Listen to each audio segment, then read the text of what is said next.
தமிழகம் எங்கும் Max Gold cash for your gold. Max Gold நீங்க தங்க மட்டும் இல்லைங்க, பிளாட்டினம், டைமண்ட், சில்வர், ரூபினி எதை வேணாலும் விற்கலாம். உங்களுக்கான பணம் ரொக்கமா கையிலயோ இல்லைன்னா பேங்க் அக்கௌண்ட்லயோ உடனடியாக செலுத்திடுவாங்க. மார்க்கெட் மதிப்பை விட 100 ரூபாய் ஒரு கிராமுக்கு உங்களுக்கு கூடுதலா கிடைக்கும். தமிழ்நாடு முழுக்க டோர் ஸ்டெப் சர்வீஸும் இவங்க ப்ரொவைட் பண்றாங்க. உங்களுக்கு கோல்ட விற்கணும்னு அதுக்கு ஒரே ஒரு பெஸ்ட் பிளேஸ் மேக்ஸ் கோல்டு தான். கால் 04445454545. வணக்கம். Big topic with Karthik Mayakumar. தமிழ்நாட்டில் தேர்தல் களம் வேற லெவலில் சூடு பிடிச்சிருக்கேங்க. தேர்தல் களம் இல்ல, திருவிழான்னு சொல்லணும். என்னென்ன நடந்துட்டு இருக்கு தெரியுமா? ஆனா மக்களுக்கு ஒரே ஃபன்னா தான் இருக்கும். அவ்வளவு விஷயம் போய்கிட்டு இருக்கு. இதை பத்தி தான் முழுக்க முழுக்க பார்க்க போற நிகழ்ச்சியில போலாம்.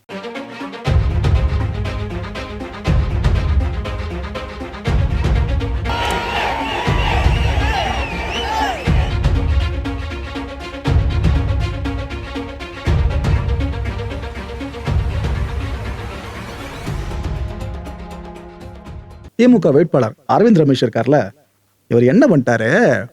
சரி, ரைட்டு, நாம நீலாங்கரை பக்கமா வாக்கு சேகரிப்புல ஈடுபடுவோம். அதுவும் விஜய் அவர்கள் வீட்டுக்கு அருகில வாக்கிங் போயிட்டு இருப்பாங்களே, அவங்க கிட்ட வாக்கு சேகரிப்புல ஈடுபட்டாருங்க. இது போல வினோதமான நூதனமான வாக்கு சேகரிப்பும் இங்க நடந்திருக்கு. ப்ரோ, வாக்கு சேகரிப்புன்னு வந்துட்டா எங்க பவுண்டரி? எல்லா இடத்துலயும் போய் கேட்கலாமான்னு கேட்டீங்கன்னா அது கரெக்ட் தான். ஆனா தமிழ்நாட்டு அரசியல்ல இப்ப எந்த அளவுக்கு கலைபுரம் மேல போயிட்டு இருக்கு, டிஎம்கே வர்சஸ் டிவிகேன்னு எந்த அளவுக்கு கள சண்டை போய்கிட்டு இருக்கு, ஃபுல்லா பாத்துக்கிட்டு இருக்கோம். இதுக்கு மத்தியில இது போல விஷயம் பல பேரோட கவனத்தை வெகுவா ஈர்த்திருக்கு. இன்னொரு பக்கம் புதுச்சேரியில இது போல நாங்க பரப்புரை கூட்டலாம் நடத்தணும், அனுமதி கொடுங்கன்னு சொல்லிட்டு முதல்ல தாவேக்கா கேட்டிருந்தாங்களா, அதுல பெரும்பாலான இடங்களுக்கு அனுமதி மறுக்கப்பட்டிருந்துச்சு. போலீஸ் தரப்புல இருந்து ஒரு 4 இடத்துக்கு மட்டும் அனுமதி கொடுத்திருந்தாங்க. இதை பத்தி நம்ம முந்தைய வீடியோல தெளிவா பேசிட்டு எந்தெந்த இடங்கள்னு சொல்லிட்டு இந்த 4 இடங்கள் சார்ந்து தேதியும் மாற்றப்பட்டிருக்கு. தாவேக்கா கேட்டது 5ஆம் தேதி. ஆனா 5ஆம் தேதிக்கு பதிலாக முன்கூட்டியே 4ஆம் தேதிக்கு அனுமதி கொடுத்துட்டாங்க. இதுல போலீசார் சில நிபந்தனைகளை விதிச்சிருக்காங்க. அதை பத்தி முக்கியமான விஷயங்கள் சொல்லிடுற மக்களே. குழந்தைங்க, கர்ப்பிணிகள் இவங்களை இந்த கூட்டத்துக்குள்ள அனுமதிக்க கூடாது. இதுக்கு பொறுப்பு யாரு? முழுக்க முழுக்க தாவேக்கா. தமிழக ரசிகர்கள், தொண்டர்கள் இவங்களை இங்க வரக்கூடாதுன்னு சொல்லிட்டாங்க. ஏன்னா கூட்டம் இன்னும் பயங்கரமாயிடும். அனுமதிச்ச இடம் இருக்குல்ல, அங்க மட்டும்தான் விஜய் அவர்களோட அந்த ஓப்பன் வண்டி இருக்கு பாருங்க, அது நிக்கணும். அங்க அவர் ஏறி நின்று பேசணும். அனுமதி கிடைக்காத இடங்கள்ல வண்டியை நிறுத்தி கூட்டத்தெல்லாம் பெருசா கூட்டக்கூடாதுன்னு தெளிவாங்க நிபந்தனைகளை வகுத்துட்டாங்க. இந்த கண்டிஷன்ஸை மீறும் பட்சத்துல திருப்பி அனுமதிலாம் கேட்க முடியாதுங்க. அதுக்கப்புறம் ரொம்ப இழுக்க ஆரம்பிச்சிருவாங்க. திருச்சி கிழக்கு இந்த தொகுதி சார்ந்த விஜய் அவர்கள் போட்டி போடுறாங்கல்ல, வேட்புமனு தாக்கல் பண்றதுக்காக வண்டியில் ஏறி கிளம்புனாருங்க. என்ன கிரௌடுன்றீங்க! விஜய் அவர்கள் வாகனத்தை மக்கள் அப்படி சூழ்ந்துட்டாங்க. வண்டி ஒரு கட்டத்துல சாலையில ஓடுற மாதிரி தெரியல, மக்கள் தூக்கிட்டு போற மாதிரி மிதக்கிற மாதிரி இருந்துச்சு பாக்குறதுக்கு. ஒரு இடத்துக்கு என்ன ஆயிடுச்சு, இது ஒரு ஃபாலோ பண்ணிட்டு பல பேர் வந்தாங்க. சில வண்டிகள்லாம் வந்துச்சு பாத்தீங்களா, இதுல பைக்ல இருந்து ஒரு பெண் கீழே விழுந்துட்டாங்க. இதை விஜய் அவர்கள் நோட் பண்ணிட்டாங்க. ஏன்னா இந்த டைம்ல ஒரு மேல இருந்தாரு, ரூஃப் மேல. நோட் பண்ண அவரு பதறிட்டாருங்க.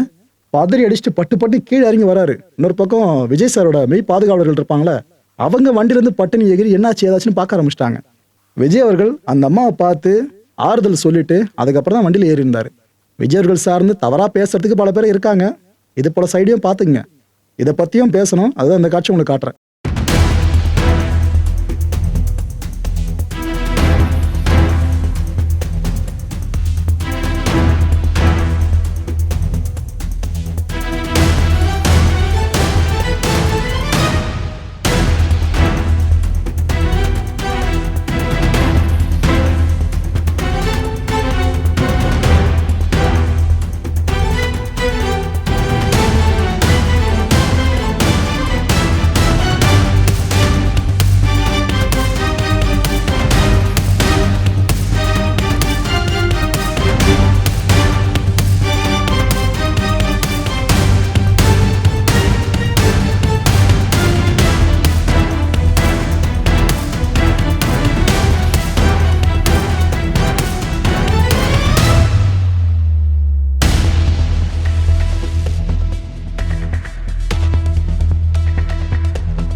திருச்சியில வெற்றிகரமான வண்டி ஒரு வழியா மக்கள் வெள்ளத்தை கடந்து கொஞ்சம் கொஞ்சமா போச்சு. 30 நிமிஷங்கள் வரைக்கும் இந்த பிரச்சார வாகனம் இருக்குல்ல, இதுல விஜயர்கள் காத்துக்கிட்டு இருந்தாங்க. வேட்புமனு தாக்கல் பண்றதுக்கு முன்னாடி 30 நிமிஷம் வண்டியிலே காத்துட்டு இருந்தாரு. இதுக்கப்புறம் வேட்புமனு தாக்கலும் நல்லாவே நடந்து முடிஞ்சது. தேர்தல் பரப்புரைய அங்கேயே ஆரம்பிச்சிட்டாரு. விஜய் சார அங்க சுத்தி நின்று பல பேரும் பார்த்தாங்கன்னு சொன்னல, அதுல இவங்களோட ரியாக்ஷன் மட்டும் தொண்டா தெரிஞ்சது. அதாவது ஒரு வாகனத்துல ஏறி நின்று ரூஃப்ல எல்லாருக்கும் கை காமிச்சிட்டு போயிட்டு இருக்காரு. அப்ப பின்னாடி இருந்த அந்த லேடி ஒருத்தவங்களோட முக பாவனைகளோட பாருங்களேன், அவங்க எவ்வளவு அளவுக்கு எக்ஸைட் ஆகிறாங்கன்னு உங்களால தெளிவா புரிஞ்சுக்க முடியும்.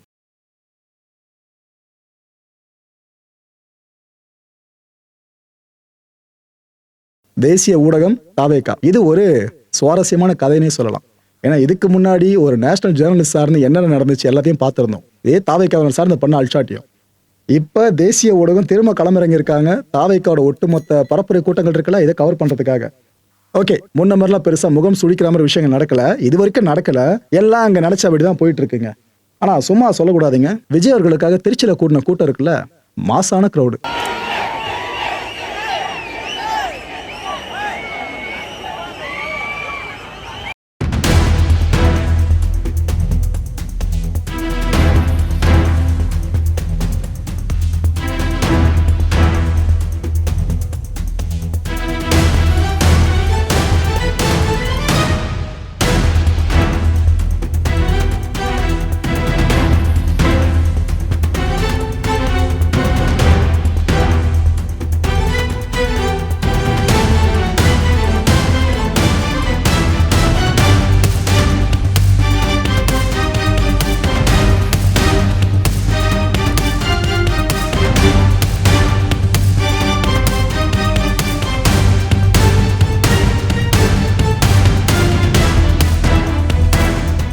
விஜய் அவர்களுக்கு இவ்வளவு கூட்டம் ஒரு பக்கம் கூடுதுன்னு எல்லாம் ஆக ஓகோன்னு பார்த்துக்கிட்டு இருக்கோம். இன்னொரு பக்கம் விமர்சனங்களுக்கும் பஞ்சம் இல்லை. நாம் தமிழர் கட்சியோட தலைமை ஒருங்கிணைப்பாளர் சீமான் அவர்கள் இருக்காங்களே, இவர் தொண்டாமுத்தூர்ல பரப்புரையில ஈடுபட்டிருந்தார். அப்ப என்ன சொன்னார்னா, ஏப்பா ஏதோ விஜய் அவர்கள் தனிச்சுதான் போட்டி போட போறாரு அது இதுன்னு சொன்னாரு. ஆனா இப்ப அப்படியே நடக்குது. இப்ப நடக்கிறதெல்லாம் பாருங்க. தாவேக்கால போட்டி போடுறதுக்காக மாற்று கட்சிகள் இருந்து வேட்பாளர்களை களமிறக்குறாங்க. இதெல்லாம் என்னப்பா தனிச்சு நின்று போட்டி போறதா?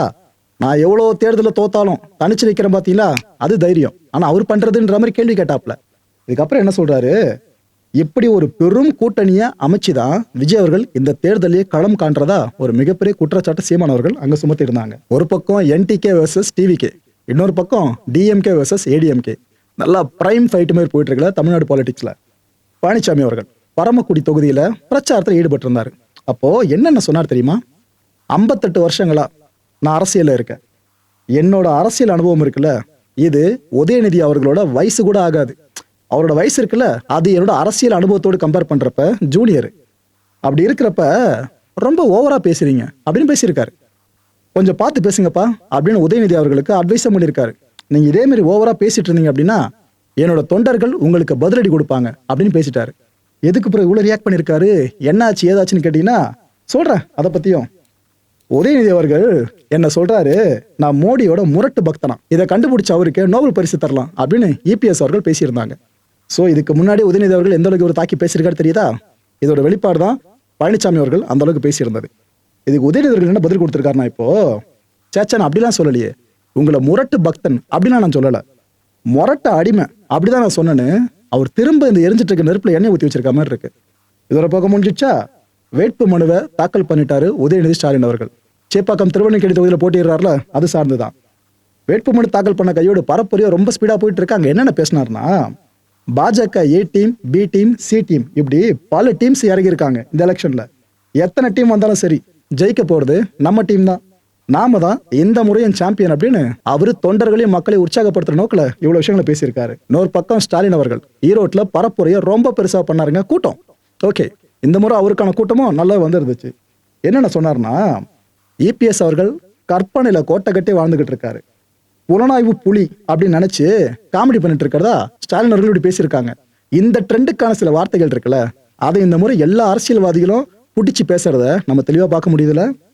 மணிக்கு ஒரு முறை மங்குனி அப்படின்றத நிரூபிக்கிறாருன்னு உதயநிதி ஸ்டாலின் அவர்கள் இபிஎஸ் அவர்கள் எந்த அளவுக்கு விமர்சனம் பண்றாரோ அதை விட ஒரு படி மேலே இவர் பண்றாரு. சோ தந்தை மகன் ரெண்டு பேரும் இப்ப மெயினா டார்கெட் பண்றது இபிஎஸ் அவர்களை தான். அவரை ஒரே நேரத்தில் இந்த ரெண்டு பேரையும் பெரிய எதிரிகளா சமாளிக்கவும் செஞ்சுக்கிட்டு இருக்காரு வார்த்தை போர் மூலமா. இப்படி போய்கிட்டு இருக்கீங்க. டபுள் என்ஜின் ஆகுது, டப்பா என்ஜின் ஆகுது அப்படின்ற வார்த்தைகளையும் ஸ்டாலின் அவர்கள் பயன்படுத்தி இருக்காங்க. இது வேற எந்த கட்சி சார்ந்த விமர்சிக்கல, பாஜக. இன்னொரு பக்கம் என்ன சொல்றாரு, உதிரிகளை பத்திலாம் நான் பேசலாமா, அதை பத்தி நான் சொல்லணுமா அப்படின்னு வேற ஒரு மாதிரி சலிச்சுக்கிட்டு பேசினாருங்க. இது யார சொல்றாரு தெரியுதா? அன்புமணி அவர்கள், டிடிவி அவர்கள், இவங்களும் போயிட்டு என்டிஏ கூட்டணியில் இணைஞ்சாங்க பாத்தீங்களா, அவங்களை டார்கெட் பண்ணி உதிரிகள் அப்படின்ற வார்த்தைகளை பயன்படுத்தி இருந்தாரு ஸ்டாலின் அவர்கள். திராவிட மாடல் 2.0 ஆட்சி உலகமே திரும்பி பார்க்கும்படி நாம இங்க அமைக்கணும், தமிழ்நாட்டை உயர்த்துவோம், கலைஞரோட மகனா நான் இதை உங்ககிட்ட கேட்கிறேன். அன்னைக்கு கரூர் வெற்றியை செந்தில் பாலாஜி அவர்கள் உறுதிப்படுத்தினாங்களே, ஸோ இதுக்காக தான் இந்த முறை அவருக்கு கோயம்புத்தூர்ல பொறுப்பு கொடுத்துருக்கேன் இப்படின்றது சார்ந்த ஒரு விஷயத்த சொல்லியிருக்காரு. அண்ணன் இந்த பக்கம், தங்கை அந்த பக்கம். மானாமதுரை திமுக வேட்பாளருக்கான தமிழரசி அவர்கள், இவங்களை ஆதரிச்சு MP கனிமொழி அவர்கள் பரப்புரையில் ஈடுபட்டாங்க. சும்மா சொல்லக்கூடாதுங்க, அங்கேயும் க்ரௌடு நல்லாவே வந்துச்சு. ஆக்சுவலா எனக்கு உள்ளார்ந்த ஒரு ஆசை என்னன்னா, எம்பியா இவங்க பார்லிமெண்ட்ல எந்த அளவுக்கு பேசுவாங்க, பாயிண்ட்ஸ் எடுத்து வைப்பாங்க நம்ம பார்த்துருக்கோம். தமிழ்நாட்டு அரசியல் காலத்துல பெண்கள் பெருசா ஆதிக்கத்தை செலுத்துறது ரொம்ப ரொம்ப ரொம்ப ரொம்ப கம்மியாயிடுச்சு. ஜெயலலிதா அவர்கள் ஆட்சிக்கு பிற்பாடு பெருசா நம்ம பார்க்க முடியல. அந்த இடத்துக்கு ஒருத்தவங்க குவாலிஃபைடு இப்போதைக்கு இருக்க அரசியல் எடுத்துக்கிட்டீங்கன்னா இவங்களை சொல்லலாம். பட் தேசிய அரசியல் சார்ந்து இவங்க ஃபோக்கஸ் பண்ணிட்டு இருக்காங்க. இவங்களுக்கு பிடிச்சி பண்றாங்கன்னு தெரியல. ஆனா தமிழக அரசியல்ல பெண்களுக்கான ஆளுமை வெற்றிடம் இருக்குல்ல, அதை நிரப்ப சில பேர் வரணுங்க. அதுல முக்கியமான ஆள் இவங்க. பார்க்கலாம் ஃபியூச்சர்ல இவங்க தமிழக அரசியல் சார்ந்து கால் எடுத்து வைக்கிறாங்களான்னு. ஆனா அதோட ஈஸி இல்ல. எதுக்கு ஏன் சொல்றேன்னு புரிஞ்சிருக்கும்னு நினைக்கிறேன். ரைட்டு.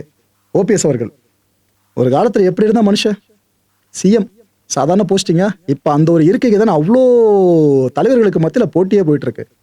அவர் இப்ப நாம இந்த அளவுக்கு சட்டிலா தான் பார்க்க முடியுதுங்க. பெருசா ஆவாசா ஆரவாரமான கூட்டங்களை சுத்தி பெருசா பார்க்க முடியல, சட்டிலா தான் பார்க்க முடியுது. இவர் தேனியில பரப்புரைய ஆரம்பிச்சிட்டாருங்க.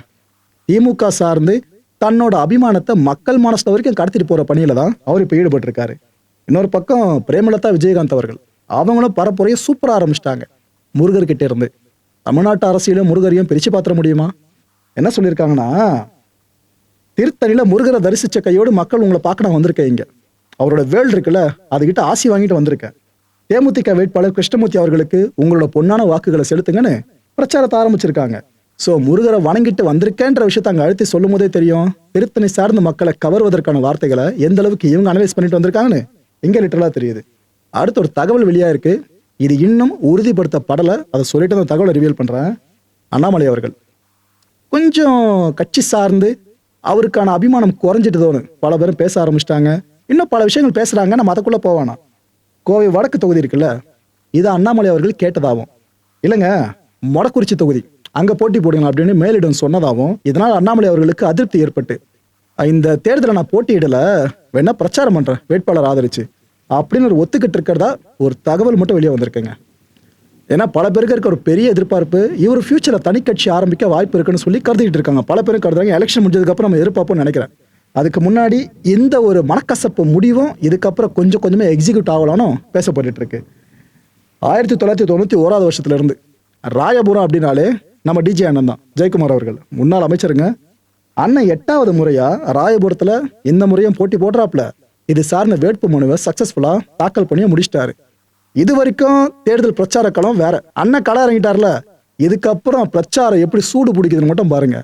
எந்த கடையா இருந்தாலும் அண்ணா அங்க போவாரு, என்ட்ரி கொடுப்பாரு, மக்களோட மக்களா சேர்ந்து வாக்கு எப்படி சேகரிக்கிறாருன்னு மட்டும் பாருங்க.